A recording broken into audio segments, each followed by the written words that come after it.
Welcome back to part 2 of our conversation with designated drinker Eamoni Collier, the founder of Urban Garden Brewing. And if you've missed part 1, well, you've missed too much.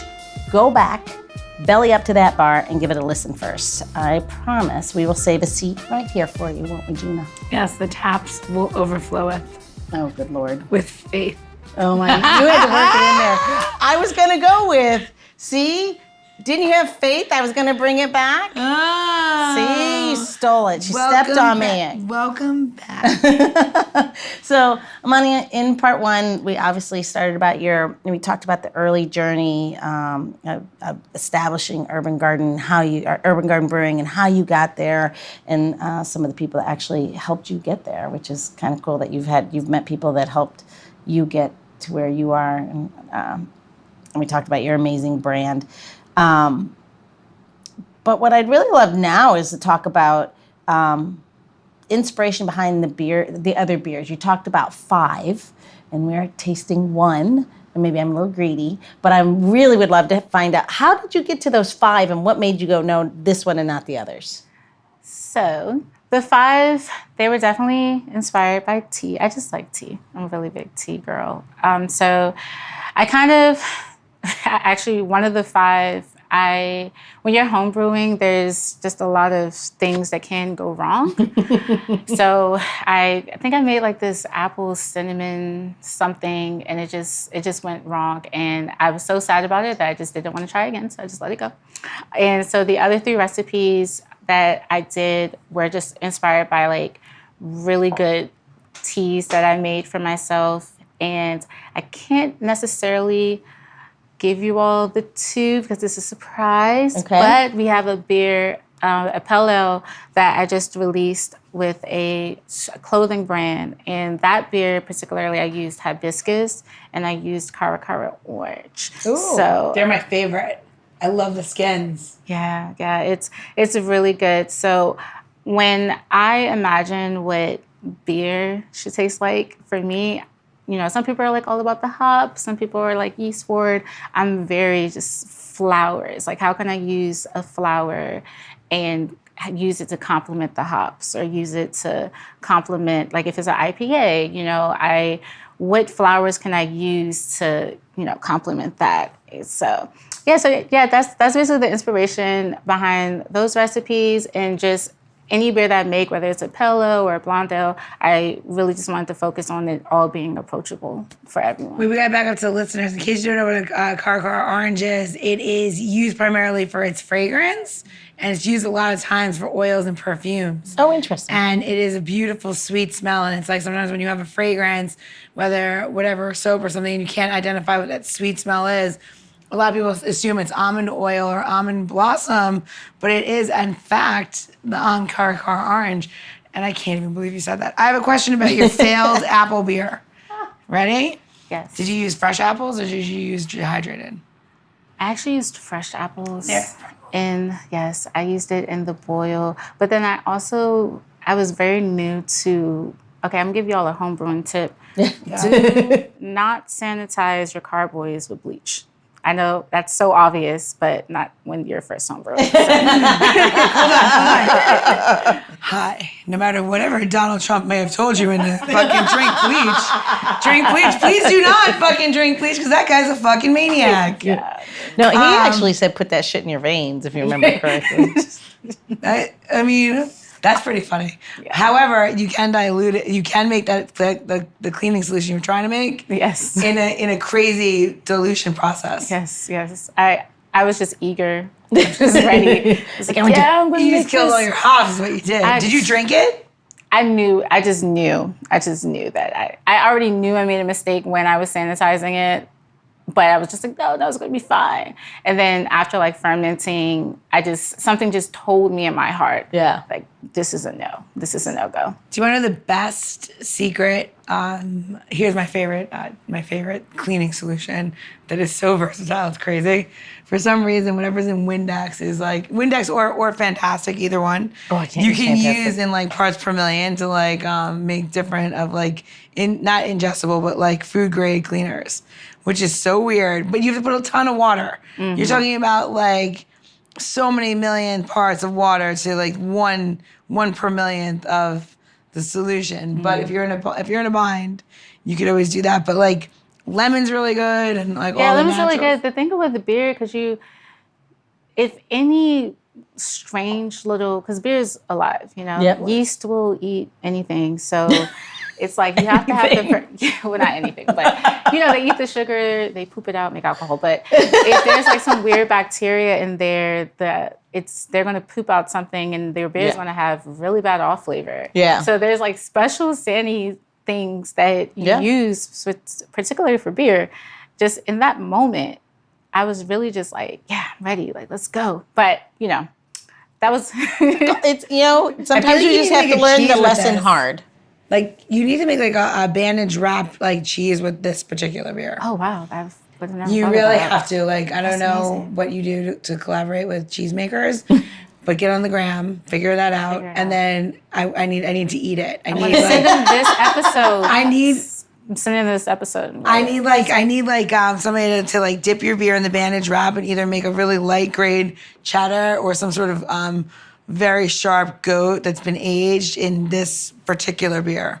Basically, they take bandage wrapped and they literally put bandages and they can dip it in anything. That'd be awesome. I don't make cheese. I don't know how to make cheese. I fucking sure eat you don't make cheese. cheese? I eat cheese.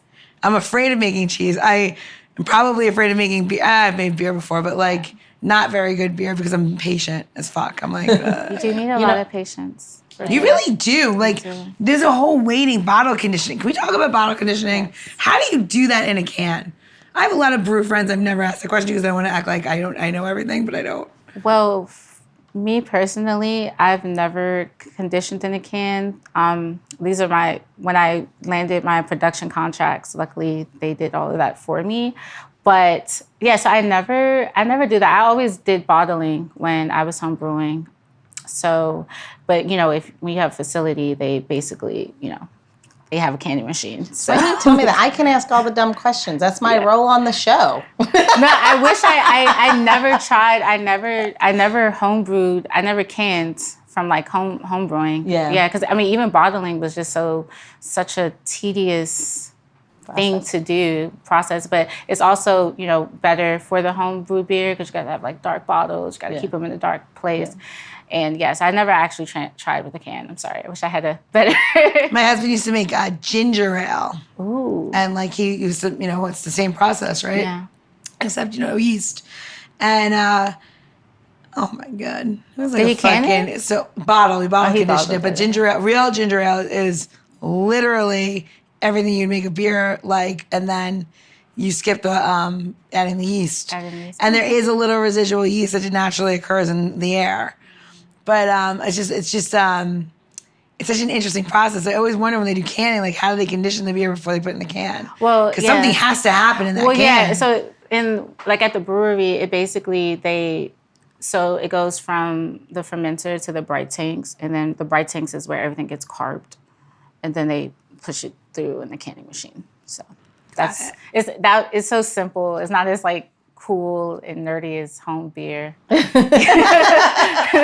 I wish I had like a cooler process. Well, like home brewing, I feel like, I've seen a lot of videos of like people like doing home brewing that just goes erratically wrong. Yeah, so home brewing is, lots of things can go wrong. It's a spontaneous environment and a very tedious thing to do. So when I went from that to then just being able to give my recipe and someone just push a button, it's like, oh, wow. Like, started from the bottom, now we're here. Like, this is awesome. Isn't that a crazy thing, though, that you take something that's 1 or 7 or a batch is a gallon? I don't know what your brewing equipment was.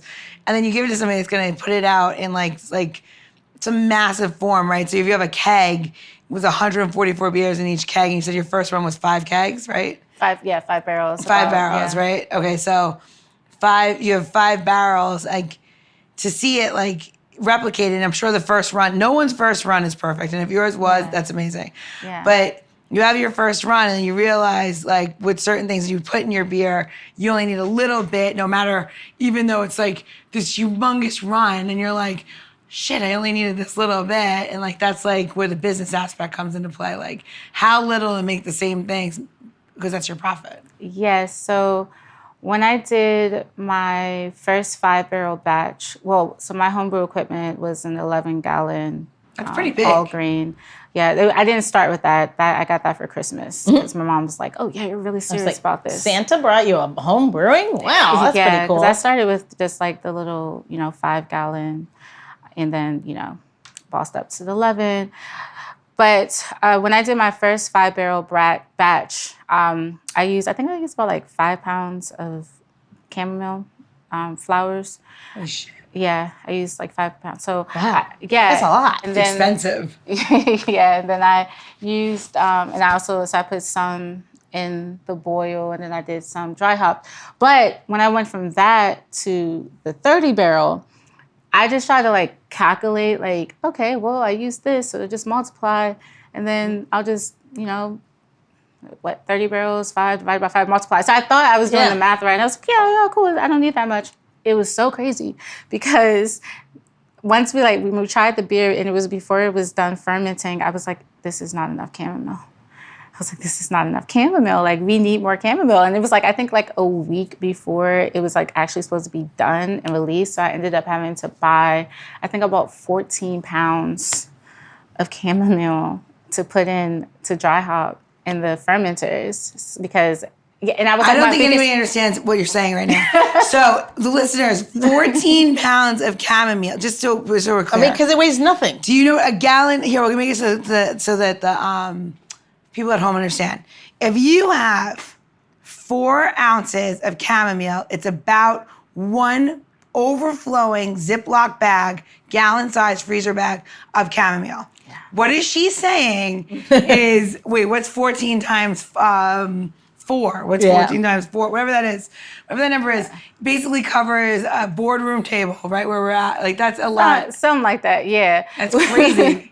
Yeah, it was something like that. It was like a pickup truck of... It wasn't a pickup truck.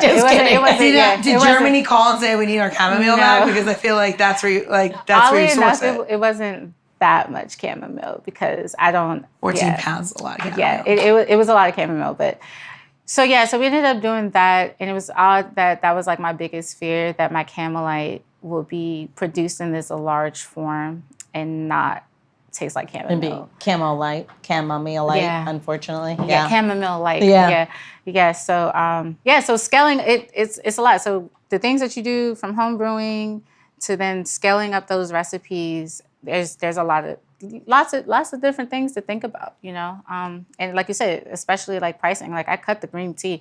I mean, the green tea was great, but I was like, okay, well, let's cut that. Let's do the chamomile and the honey. But the tetning is what really set off the beer. So I'm very proud of the final. You should be. Yeah, the final. You know what really I would great. be, you know what I would be proud of? Oh, I can't imagine what you're going to tell me to do. I'd be proud if we'd make this woman a cocktail. All right, well, let's take this party to the bar. Let's do it. All right. So one of my favorite things to do in the summertime is, make a shandy. So you lighten up your beer. It's got a little bit of fresh juice. It can have soda in it, more carbonation. A shandy usually technically is a soda and a beer, and you kind of put it together. But doing that with lemonade, stuff like that, is also completely acceptable in the world of combining your beer and your alcohol together. So one of my favorite combinations is lemon, cantaloupe, and blueberries. But, if you put all that together into one drink, it's going to definitely be a little bit mealy. So what we're going to do is use a blueberry syrup, which I made. And it's just fresh blueberries. It's 1 cup of blueberries, 1 cup of sugar, 3/4 of a cup of water, and 1/4 cup of champagne vinegar. And we're going to use this really sparingly and light. But what it's going to do is just give like a little sweeter, juicy flavor to the deliciousness that is the chamomile beer. So I need a jigger, which will be very helpful here. And we are going to put in there 1 ounce of blueberry syrup. And then we're going to use 1 ounce, this is for each drink, I'm making 2 in here. We're going to use 1 ounce of lemon juice. So basically, if you have syrup and lemons, fresh lemon, right? We're making lemonade. That's not too hard to figure out, right? So now you have the volume of 1 to 1, and now you want to put in there 2 parts or 2 ounces of your cantaloupe puree, and we're gonna do it 2 times. And now you have this like lovely little mixture, and we're not using any ice. It's a dry shake because we're gonna put this over ice with the chamomile beer. You need to give it a little shake. With Jimmy.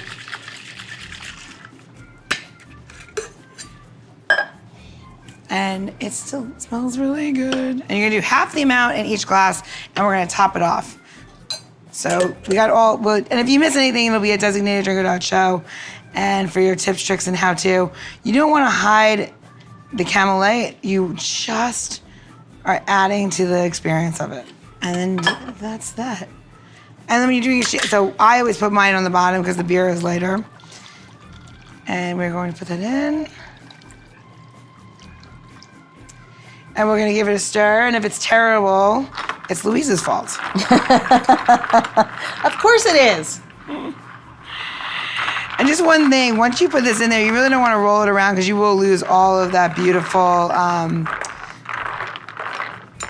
fizz from the beer. You just kinda wanna give it like a little quick turn, and you'll see inside your glass. And one thing about doing shandies in general is you really, if you have the option to use a metal glass with it, definitely do so, because legitimately it has like, it keeps it colder and it keeps the carbonation up. Oh, nice. Yeah. That's a good trick. Yeah. Oh, that's really good. I would have never imagined cantaloupe, blueberry, lemon Vinegar. with the chamomile. There's vinegar in it. So I worked in an Indian restaurant for like a long time, and they drink such beautiful juices together that are just like really, that are really like cinnamon. They're spice-focused juices. I can't explain it. Like, they'll have like curry leaf and like orange juice, and it'll be like the juice of the day kind of thing, right? And it really changes the way that you appreciate how you drink your juice. Does that make sense? Like, and then I don't know, you start drinking weird juice. Ask my kids what they drink. They're so funny. They're like, oh, I really like pineapple juice with curry. And like, Sounds phenomenal. I know, but like, that's Yeah. what my kids like, because, you know, I learned how to make it, and that's what I started making for them when they were little. So when their friends come over, they're like, what's this? You know, like, but it's so funny. Wow, that's, cheers to you. That is amazing. This is No, cheers awesome. to you for making a great product. It's light, That's right? so good. It is light. That yeah. is so good. And again, I'm not a beer drinker. This is amazing. I love how light, and like cantaloupe, it can sometimes feel like a heavy fruit because it's dense. Yeah. This is so light and refreshing. It This needs is a different beautiful. ice cube, but you know, we'll fight Yeah. that battle in a different place. Yeah, it's really nice. I'm definitely putting I'm those gonna on my tell you, menu. this ice cube Thank you doesn't. so I'm not much. offended by the ice cube. Yeah, this is really nice. The ice cube is my friend. This is really lovely. I like the lemon on top. I know you kind of did it just for garnishment, maybe. I don't know, but I love it. Garnishment. Yeah, you did for garnish. It looks so, it's pretty, of course, but I love that lemon on the nose. This is good. I can drink this all day. We'll make a note that like using metal cups is like really great for this kind of stuff. Yeah, maybe you can just take over the rest. I'm just gonna go sit back here and drink my cocktail, if that's okay with you. So I want to ask you about your collaborations. Okay. This is a unique space. You know, you hear about, you know, breweries doing, you know, they collaborate with another brewery, but you're doing a completely different approach, right? I mean, you're really trying to bring together the art world and the beer world. Explain to us what that means for you. What does that collaboration look like? So we want to focus on more like art collabs and stuff like that, because we want to just give an opportunity for people who aren't in the industry to just get their feet wet in beer. So the collaboration that I just did is with All Homage. They are a local streetwear brand, very popular. I mean, we grew up, all the kids in the schools wear the brand. I have the brand. So a good example is one of the owners, they love beer, and they've said that they've always wanted to make a beer, but they just never really had the opportunity or they asked around. But I mean, if you are this local brand and you go to a big brewery and be like, hey, I want to make a beer, they're like, yeah, no, we don't do that. So I was just like, look, let's make the beer. So giving them that opportunity, I mean, the day that the beer released, the owner, his face was just like lit up. Their customers who came out to support them, who probably don't even like beer, they were like, I don't drink beer, but this is cool, this is amazing. So for us, it becomes like not really about the beer, but it's about the collaborative experience that we're really focusing on. And collabing with brands that, you know, that are all about the experience and not just necessarily the beer. So that's kind of what we want to do. And we do the same with like the nonprofit Indivisible Art Collective. We just did a beer. Well, I did a beer concept with them in collaboration with Right Proper, and it was called Collective Consciousness. And the same concept, it wasn't just about the beer, but we released it around doing a big festival, you know, where we invited our friends and everyone to kind of come out. And so what's interesting is, so these are spaces that are non-food, liquid, you know, beverage spaces. How do you look at those, a clothing brand and a nonprofit, and say, we're going to collaborate and make a beer based on you're inspired by them, I take it. What's that process look like? So what I love to do is I actually sit down with them and I actually take them through a tasting. I invite them to like my favorite brewery, and I'm like, okay, so like, what do you like? And I'll give them like tastings, because I really don't want it to be just about me making a beer, but I want them to really feel like they're a part of the experience and the process. So, you know, I do a little bit of just like kind of like, oh, like what styles do you like? And then also just consulting. Like, I think, bless his heart, like, you know, he's like, yeah, I love Trappist beer. I was like, yeah, we're not doing a Trappist in the summer. I'm sorry. I was like, but just being that, like, you know, there to just, I'm not just about just, okay, let's make the beer to make the beer, but I want this beer to be something that really represents you know, and your brand, not just ours, you know. So that's kind of how we kind of come about it. And then once, you know, we do that, once we talk about their style, like, you know, Right Proper has always been great. You know, they always allow me to just do so, like, whatever you want, Eamoni. So yeah, and I'll kind of just try to work with them because they do have a smaller batch system. So that way it's like not overwhelming. It's like, cool, we do a 5-barrel, do a limited release. And I think what's different... Is this going to be a limited release, or is this going to be like a mainstay? Oh, this is a mainstay. Camelite. She's talking about Camelite. Yeah, so the one that I did was all homage. So that one was the most recent collab that I did, and that was a limited release. But the difference is, normally when you do like the beer collabs, like, you know, it's available at the tap house. You drink it, you can't really get anywhere else. I think something unique that we did was like, we were like, you know what, we're going to put this in a can and we're going to put it on the shelves. Like, you can go to a store and actually buy or have your friends buy a beer that you were a part of. So that beer is like on the shelves and is available at bars. And we actually did a competition. And the winner, it was so amazing. We did an art competition for the can, $500 that's cool. Reward. And the girl, she was young, the winner. She was like 21, 22 years old and never had this experience before. And now she's like, wow, like my art is in a store. It's at a bar. So that's cool. That's what it's all about for us, is the collective experience. For everyone. I applaud you for that. Again, that's about bringing people along with you and making a space for others to come through with you. That's great. I applaud you for that, especially at such a young age. Will you do your own brewery? I'll ask all the hard questions now. Oh, that's not a hard question at all, actually. We are in planning. We do have a tap room in planning. So we're actually raising. For sale. We're not taking that one, but we are in the process, just, you know, raising capital. We found the one that we like. And yeah, so we're just in the process of bringing that into reality so Urban Garden can have it. Will it be in the district or outside? Yes, it'll be inside? In the district. Yep, inside the district. Will it be in the river or over the river? Oh, sorry. Is that over the river? No, I don't think that's over the river. No, it's not over the river. Because it's it's, I guess, in the river. I'm really into like keeping DC, like, you know, bringing everything you have and uplifting it for sure. Yeah. Like for sure, I'm being part of the project. So I was wondering. Yeah, no, we want Urban Garden to have a home in the heart of the city. So yes, that's what we're working on currently. That's awesome. Yeah. I want to also see how much chamomile meal she buys. Like, I want to go. So you know what we forgot to do? We've been drinking beer. It's beer. We forgot to do our homework. Where are they going to go get this recipe? You're going to go get this recipe. You can go get this recipe at designateddrinker.show.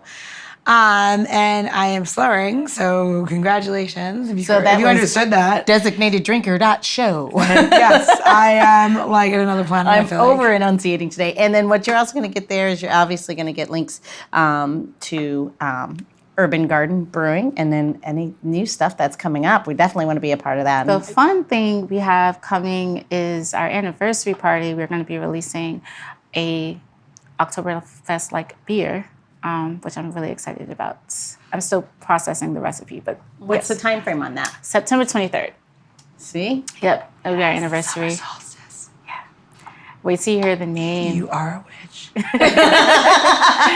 Yeah, the name of the beer is Fucking love it. Wait, you're gonna give us the name? No. no. wait. Hold the Surprise. name. Hold the It's a name. surprise. Yeah. It's a surprise. All right. All right. You know what you can't hold? This last question. Okay. So now that's how we know if you listen to our podcast or not. Okay. This is always the last question. Okay, what's the last question? So in this day and age, everyone identifies themselves with some sort of spirit animal, and I feel like yours would have to be a black cat because that's the witch's calling card. But if you were to identify yourself as a spirit ingredient, whether it's in food or drink, what would that ingredient be and why? A spirit ingredient. Something that invokes your spirit to find you. Yeah. A spirit ingredient. That's a really, really good question. First thing's right. First thing's right. Say it. I was going to say, I don't know. I was like, chamomile. Yeah? She buys it in large Why? quantity. Tell me why. Because it's just one of those, obviously, chamomile. But I don't know. I love it in tea. I love it in anything. Because it's mild, but it's also a little abrasive. It's like one of those things that are smoothing, but like, you know it's there. I like it. Yeah. Love it. I'm definitely mild, but a little abrasive. Potent. You know? Yeah. I love it. Thank you so much. I was also going to say grains, but then I was like, no, I'm not going to say grains. Sorry. Well, cheers I to can being get down being chamomile. green. There you Cheers. go. Pleasure. Thank you all so much. And this cocktail, Oh. amazing. The Designated Drinker Show is produced by Missing Link, a podcast media company that is dedicated to connecting people to intelligent, engaging, and informative content. Also in the Missing Link lineup of podcasts is Rodger That, a podcast dedicated to guiding you through the haze of dementia, led by skilled caregivers Bobbi and Mike Carducci. Now, if you're looking for a whole new way to enjoy the theater, check out Between Acts, an immersive audio theater podcast experience. Each episode takes you on a spellbinding journey through the works of newfound playwrights, from dramas to comedies and everything in between. Find Missing Link's League of Podcasts on Apple Podcasts, Spotify, or wherever you find your podcasts. Please don't forget to subscribe, download, and review the shows. Your review helps our shows reach new audiences. To find out more about Missing Link, visit missinglink.company. That's missinglink.company.